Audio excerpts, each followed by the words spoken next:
বড়বাজার দাসনগর শহরের দুপ্রান্তে দুটি পৃথক অগ্নিকাণ্ড। ফের আগুন বড়বাজারে। মঙ্গলবার সকাল 10টা নাগাদ বড়বাজারের 24/25 নম্বর রূপচাঁদ রায় স্ট্রিটে হঠাৎই আগুন লাগে বাড়ির প্লাস্টিকের গুদামে। সেখান থেকে অন্যত্র ছড়ায় আগুন।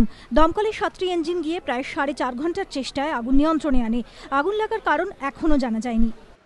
ইনিশিয়ালি কারণ এভাবে তো বলা যায় না। একটা প্লাস্টিক ফ্যাক্টরিতে অনেক রকমের হ্যাজার্ড থাকে, তার মধ্যে কী কারণে আগুনটা লাগলো সেটা যখন কমপ্লিট এস্টাবলিশমেন্ট হয়ে যাবে, আমরা যখন ডিটেল সার্ভে করব তখনই কারণটা সামনে আসবে। আমি এসে যা শুনলাম যে সঙ্গে সঙ্গে আগুন লাগার সঙ্গে সঙ্গে খবর দেওয়া হয়েছে এবং দমকল আর ডিজাস্টার ম্যানেজমেন্ট 10 মিনিটের মধ্যে এসে গেছে। পুরনো কলকাতা বড়বাজার একটা ঘিঞ্জি এরিয়া। এবার হট করে কোথাও যদি অ্যাক্সিডেন্টলি কোথাও কিছু হয়ে যায়, তৎপর দমকল আর ডিজাস্টার ম্যানেজমেন্ট যেভাবে খবর পাওয়ার সঙ্গে সঙ্গে এসে গেছে এবং খুব তাড়াতাড়ি কাজ করেই ওরা আগুনটা নিয়ন্ত্রণে নিয়ে আসতে পেরেছে।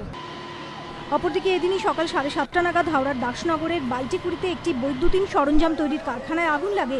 কারখানার গবেষণাগারে তখন পরীক্ষা নিরীক্ষা চলছিল, সেখানেই প্রথম আগুন লাগে। অগ্নিকাণ্ডে কারখানার গবেষণাগারটি সম্পূর্ণ ভস্মীভূত হয়ে যায়। দমকলের 4টি ইঞ্জিন প্রায় 2 ঘন্টার চেষ্টায় আগুন নিয়ন্ত্রণে আনে। দমকলের প্রাথমিক অনুমান শর্ট সার্কিট থেকেই আগুন লেগেছে। সঞ্জয় মিত্র ও সুমিত হালদারের রিপোর্ট, এবিপি আনন্দ।